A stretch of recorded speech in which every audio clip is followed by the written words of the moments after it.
반갑습니다. 이 채널을 방문해주신 여러분들에게 먼저 진심으로 감사의 말씀 올립니다.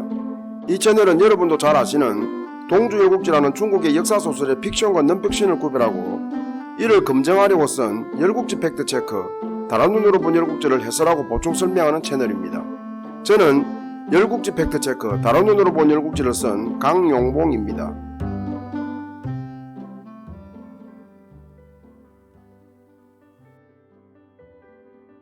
이번 회차에서는 열국지 팩트체크, 다른 눈으로 본 열국지 제1장 패자를 기다리며 제2절 소패정장공 5 정군과 천자곤의 싸움 중에서 제나라 문광과 정나라 호월의 혼남 등에 대하여 살펴보겠습니다. 저는 오늘 살펴볼 열패열국지의 글을 쓰기 위하여 사마천의 사기, 자구멍의 춘추자전, 유향의 30 등의 문헌을 인용했는데요. 그 상세 내역은 자막으로 나가는 바이니 참고하시기 바랍니다. 기원전 706년 여름 부경의 대장 대량과 소량은 군사 1만을 이끌고 제나라를 쳤습니다. 이에 제이공이 깜짝 놀라 노나라, 위나라, 정나라의 구원을 요청하자 정장공은 대장의 세자홀, 부장의 고금이, 선봉의 축담을 임명하고 병거 300성의 정군을 파병, 정군은 부경이 주둔하고 있는 제나라의 역당에 당도하였습니다. 부경은 중국 북방 흉노의 한 갈래로 기만민족인 선비족을 말하는데 산융 또는 무종이라고도 합니다. 부경은 춘추시대에 지금의 산서성 태원 일대에 분포되어 살다가 뒤에 하북성 지역으로 옮겨 살았습니다. 부경은 제나라, 진나라, 연나라와 국경을 접하고 있어서 이들과 잦은 분쟁을 일으켰는데 세력이 강성해지자 기원전 713년 겨울에는 정나라를, 기원전 706년에는 제나라를, 기원전 664년에는 연나라를 침공하는 등 춘추시대 내내 중원을 위협하거나 타협하며 생존하였습니다. 부경의 침입을 받은 제나라를 구원하기 위하여 정나라의 호월이 이끈 정군이 제나라에 파견된 시기와 관련하여 동주열국지 제8회에서는 송장공의 군의를 승인한 직회맹 직후에 제이공이 제나라로 돌아가다가 부경이 제나라의 국경을 침공했다는 보고를 받았고, 이어서 제이공이 노위정 3국에 지원군 파견을 요청했으며, 이에 정장공은 호를 대장으로 하는 정군을 파견했다고 묘사하고 있습니다. 좌전 노왕공 2년조에서는 기원전 710년에 직회맹이 열렸다고 기록하고 있는데 제8회의 묘사로 본다면 기원전 710년경에 호르 정군이 제나라에 파견된 셈입니다. 동주열국지 제9회에서도 송장공의 군의를 승인한 회담의 성격과는 다른 노왕공의 혼사와 관련된 제2공과 노왕공의 직회담이 있은 다음 해를 노왕공 3년, 즉 기원전 709년이라고 묘사하고 있기도 한데요.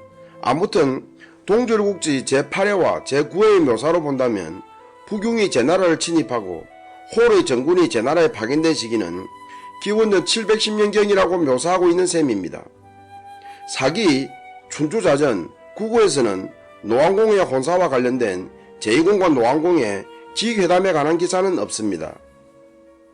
그러나 제태공세가, 정세가, 연표 기원전 706년 정난, 좌전 노왕공 6년조에서는 기원전 706년에 호월이 부경의 침입을 받은 제나라를 구원했다고 기록하고 있습니다. 부경과 제나라의 전투를 살펴보기 전에 먼저 제나라의 역사에 대하여 잠깐 살펴보겠습니다. 제나라 시조가 강태공이라는 것은 다 아시죠? 강태공의 성은 강씨이고 이름은 상입니다. 강태공의 선조들 중에 여땅을 봉지로 받아 여상이라고도 하는데요. 그가 낚시를 워낙 좋아하여 강태공이라고 불렀고, 또 그를 주나라 태공이 오랫동안 기다린 주나라를 일으킬 성인이란 뜻에서 태공망이라고도 합니다. 강태공의 선조는 오제 때에는 사방의 제후를 관장한 사학의 벼슬을 지냈고, 순임금과 하나라와 은나라에 걸쳐 신땅 또는 여땅에 봉해져 제후로 지내왔으나 점점 가세가 기울어 강태공 때에는 공공해졌습니다. 강태공은 처음에는 은나라 주왕을 섬겼으나 주왕이 포항 무도한 것을 보고 은나라를 떠났습니다. 돌아다니며 제후들에게 유세했으나 그를 알아주는 이가 없자 위수에서 세후를 보내며 낚시를 하다가 서백 즉 창에게 발탁되었습니다. 강태공은 주문왕과 주무왕 때 왕사와 상보가 되어 주나라가 은나라를 무너뜨린 데에 공평한 정사, 뛰어난 용병술, 기묘한 계책을 시행하도록 이끌었는데 사마천은 재태공 세가에서 주나라가 은나라를 멸하기 전에 천하의 3분의 1을 주나라에 계순시킨 것은 대부분 강태공의 계책에 따른 덕분이다 라며 강태공의 공을 칭송하고 있습니다. 강태공은 주나라 창업의 공으로 제 땅에 영구를 분봉받았는데 영구가 내 나라와 인접해 있어 봉지에 가자마자 내 나라의 침공을 받아 이를 물리치며 호된 신고식을 치렀습니다. 내 나라는 은나라가 망하고 주나라가 안정되지 못한 때를 노려 영구를 자기 땅으로 만들려고 덤볐던 것이었죠. 강태공은 제 나라에서 그곳의 습속에 따라 예의를 간소하게 했고 상공업, 어업, 염업을 발달시켜 백성의 생활이 윤택해졌으며 영구에 도읍을 두었습니다. 주승왕 때 상감의 난이 일어나고 회의가 주왕실에 반역하자 주왕실은 강태공에게 소강공을 보내어 제 나라는 앞으로 동쪽 바다, 서쪽으로 황하, 남쪽으로 목릉, 북쪽으로 무채까지 5등급의 제후와 구주의 백에 이르는 오후 900의 잘못을 징벌할 권리를 부여한다라는 왕명을 전했는데 이는 지난날 은나라 주왕이 창을 서백이라며 주나라 일대의 제후들을 다스리게 하는 권한과도 같은 것이었습니다. 이 같은 조처는 주왕실 초기에 주나라를 안정시킬 고육책이었는가는 모를 일이지만 그래도 주왕실이 강태공을 얼마나 신뢰했는지 보여주는 사례가 아닌가 싶습니다. 강태공이 사망한 후 5대 제해공 때에는 무슨 사유인지는 모를 일이나 기나라 제후가 제해공을 주왕실에 참수하여 제해공이 팽행에 처해졌습니다. 팽행이란 솥에 삶아 죽이는 형벌을 말합니다. 이후 제해공의 이복동생인 정이 군위에 올라 제후공이 되어 도읍을 밖으로 옮기고 나라를 쇄신하고자 했습니다. 그러나 제해공의 막내 친동생 산이 기원전 850년대 말경에 반란을 일으켜 제후공과 그 아들들을 죽이거나 몰아낸 후 군위에 올라 제헌공이 되어 다시 도읍을 박고해서 임치로 옮겼습니다. 8대 제여공은 포악한 정사를 펼쳐 백성들의 원성이 자자하였습니다. 이때 쫓겨났던 제후공의 아들이 다시 임치에 들어오자 제나라 백성들은 그를 옹립하고자 그와 힘을 합쳐 제여공을 죽였는데 이때 제후공의 아들도 전사하고 말았습니다. 이에 제나라 백성들은 제여공의 아들 적을 옹립했는데 이가 제문공입니다. 제문공은 즉위하자마자 제여공을 죽인 반란에 가담한 자 70여 명을 모두 처형하였습니다. 이후 기원전 730년에 12대 제2공이 군위에 올랐는데 그의 선왕인 제장공은 기원전 794년부터 731년에 걸쳐 장기간 재위하기도 하였습니다. 부경의 침입에 대하여 제2공이 소집한 제정연합군 작전회의에서 홀은 오랑캐는 경솔하고 욕심이 많으니 이 점을 이용하여 일부 아군은 매복하고 또 일부는 그들과 싸우는 척 하다가 거짓 패하는 채 하여 아군이 매복한 지점으로 그들을 유인해 공격하면 용병을 쉽게 섬멸할 수 있다라고 주장하였습니다.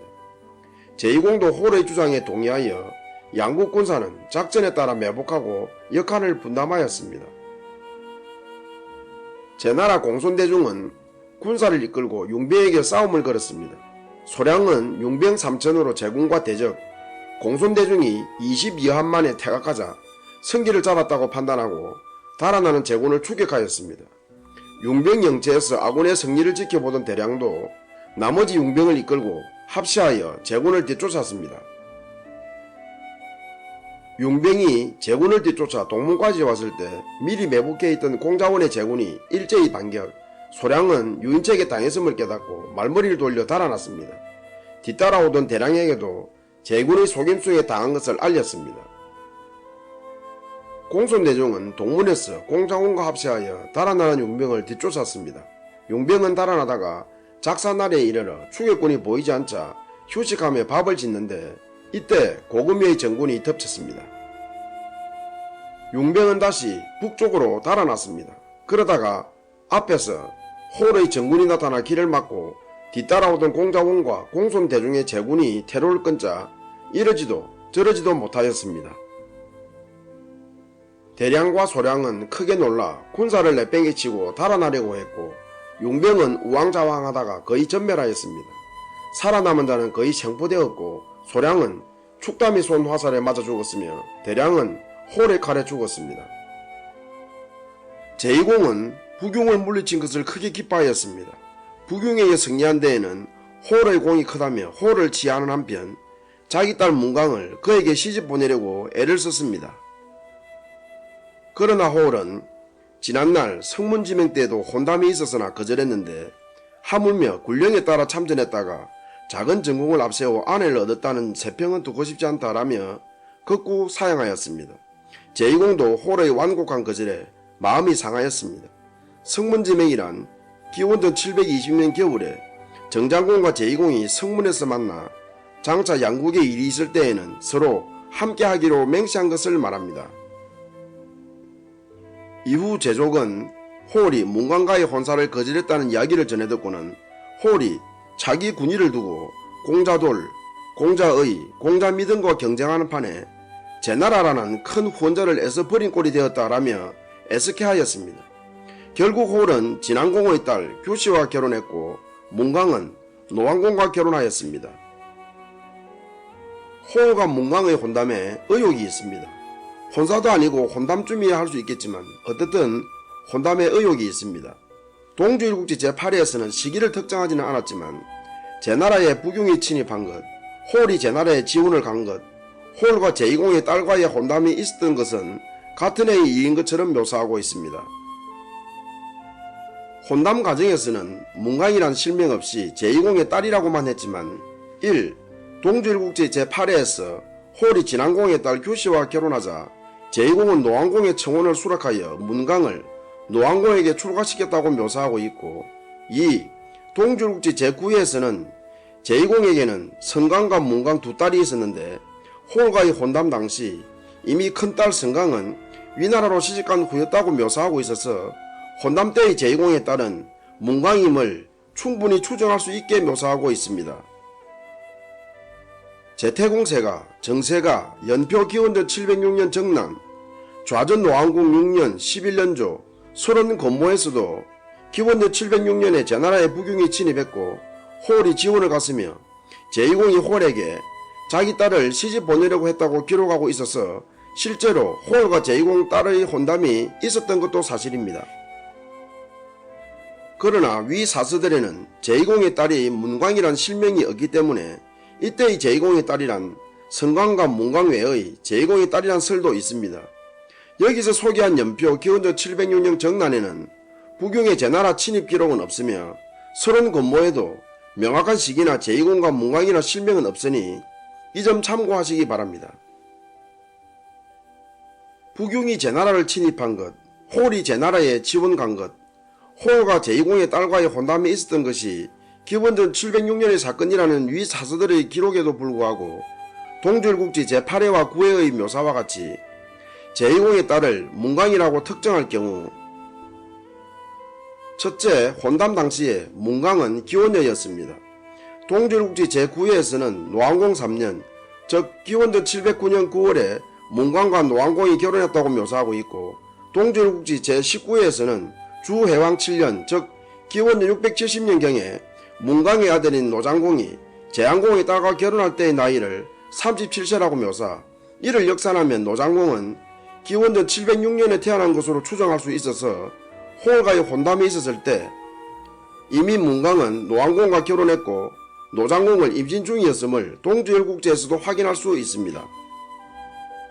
노주공세가에서도 노왕공 3년, 즉 기원전 709년에 노왕공은 공자휘로 하여금 제나라에서 신부를 맞이하게 하여 부인으로 삼았으며 노왕공 6년, 즉 기원전 706년에 노장공 동을 낳았다고 기록하고 있고 자전 노왕공 3년 6년조에서도 노왕공은 기원전 709년 9월에 제2공이 전송한 강씨와 결혼했고 기원전 706년 9월에 노장공 동을 낳았다고 기록하고 있으며 기원전 706년에 태어난 노장공의 장명을 두고 노왕공은 문광과 종부들과 함께 논의했다고 기록하고 있습니다. 특히 좌전 노왕공 6년조에는 홀과 관련된 혼담 기사가 두 번 나오는데 첫 번째는 노왕공이 제나라와 결혼하지 않았을 때 제2공은 문광을 홀에게 시집 보내려고 했다고 기록하고 있고, 두 번째는 기원전 706년에 홀의 도움으로 부경을 물리치자 제2공은 또 홀을 사위로 삼으려고 했으나 홀이 거절했다고 기록하고 있는데, 이때의 제2공의 딸 이름은 없습니다.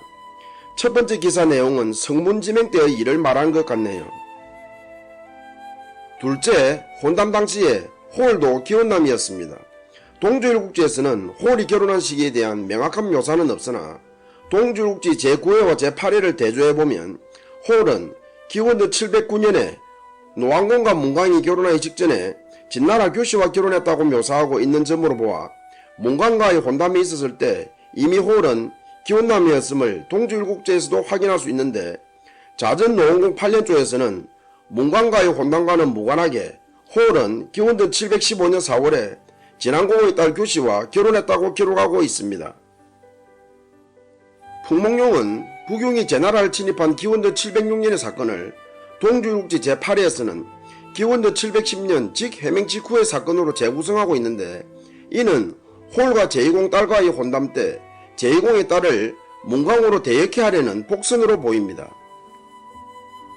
실제로 동주일국지 제9회에서는 노왕공과 문광이 결혼한 때를 직회명 다음에, 즉 노왕공 3년이라고 직회명을 강조하고 있기도 합니다. 축담과 관련 눈치가 빠르신 분은 벌써 뭔가 이상하다고 느꼈을 것 같은데요. 제15회차에서는 기원전 707년 가을에 천장과의 싸움 때 축담이 공을 세우고도 인정받지 못하자 시름시름 앓다가 병사했다고 설명했는데, 이번 회차에서는 기원전 706년 부군과의 전투 때 왜 축담이 나오나 하고요. 그리고 축담이 소량을 죽이기까지 활약했으니 말이죠. 이는 위에서도 살펴본 바와 같이 홀과 제2공 딸과의 혼담 때 제2공의 딸을 문광으로 대역해 하려는 풍목룡의 의도에 따라 동주일국지 제8회와 제9회에서 기원전 706년의 부경의 제나라 침입 사건을 기원전 710년에 직회명 직후의 사건으로 재구성한 데서 기인한 것입니다. 즉 동주일국지 제8회와 제9회에서는 축담은 기원전 710년에 부경의 제나라 침입 때 소량을 죽이는 등 크게 활약했고, 기원전 707년에 천장과의 싸움 때에도 주한왕의 어깨를 쏘는 등 활약했다고 묘사하고 있습니다. 그러나 정세가와 자전 노왕공 5년조에서는 기원전 707년에 천장과의 싸움 때 축담이 활약했다고 기록하고 있지만, 사기, 춘추자전 9구에는 부경과의 전투를 포함하여 기원전 706년 이후에 축담에 관한 기사는 전혀 없습니다. 저도 열패결국지를 쓰면서 이 부분을 고민했는데요. 위 사서들에서 살펴본 바와 같이 부경이 제나라를 침입하는 때의 축담에 관한 기사는 없지만, 동주일국지 제8회에서는 홀이 대량을 축담이 소량을 죽였다고 묘사하고 있는데, 축담을 빼려니 웃었고 또 둘 다 빼려니 내용이 빈약한 것 같아서 제8회 내용 중 축담이 병사했다는 내용은 빼고 책을 썼습니다. 그러니 이 점 참고하시기 바랍니다. 다시 본게임으로 돌아갑니다. 노안공은 기원전 706년 9월에 문광과의 사이에서 세자를 낳았는데, 세자가 태어난 날이 자기 생일과 같다고 하여 동일하 하였습니다. 좌전 노안공 6년조에는 장면과 관련한 신수의 설명을 기록하고 있는데요. 신수는 출생할 때의 특징으로 장명하는 것을 신, 덕행을 드러내는 글자로 장명하는 것을 의, 아기의 용모나 생김새와 유사한 물체의 이름으로 장명하는 것을 상, 태어날 때와 연관된 물건의 이름으로 장명하는 것을 가, 생부와 연관된 글자로 장명하는 것을 유라한다고 하였습니다. 이어 신수는 장명할 때는 나라 이름, 관직 이름, 산천의 이름은 사용하지 않고 질병 이름, 동물 이름은 사용하지 않으며 기물이나 패백의 이름은 쓰지 않는다고 하였습니다. 신수는 또 나라 이름으로 장명하면 그 나라 이름을 없애고, 관직 이름으로 장명하면 그 관직 이름을 없애며, 산천 이름으로 장명하면 그 산천 이름을 쓰지 않고, 가축 이름으로 장명하면 그 가축은 제사상에 올릴 수 없으며, 기물이나 패백의 이름으로 장명하면 그 물건은 예물로 쓰지 않는다고 하였습니다. 신수는 진의공의 이름이 사도였기에 진나라는 사도의 관직을 중군으로 바꾸었고, 송무공의 이름이 사공이었기에 송나라는 사공 대신 사성으로 관직 이름을 바꾸었으며, 노훈공의 이름이 구이고 노무공의 이름이 오여서 노나라는 구산과 오산의 이름을 그 고을 이름으로 고쳤다고 설명하였습니다. 고대 중국에서는 군주나 존장을 초항하고 존경할 뜻에서 그 이름을 직접 부르지 않는 피위 간섭이 있었는데 한나라 때 들어서는 군주나 존장의 이름과 같은 글자를 고치는 계자 또는 그 글자의 획수를 줄이는 간필이 시행되기도 하였습니다. 열패결국지의 이번 회차에 해당되는 부분의 팩트체크에서는 부경의 침입을 받은 제나라를 구원하기 위하여 정나라의 호를 이끄는 정군이 파견된 시기와 관련한 상이한 묘사와 호가 문강의 혼담에 대한 의혹을 소개하고 있고, 브리핑 플러스 덤에서는 장면과 관련된 신수의 설명을 소개하고 있습니다.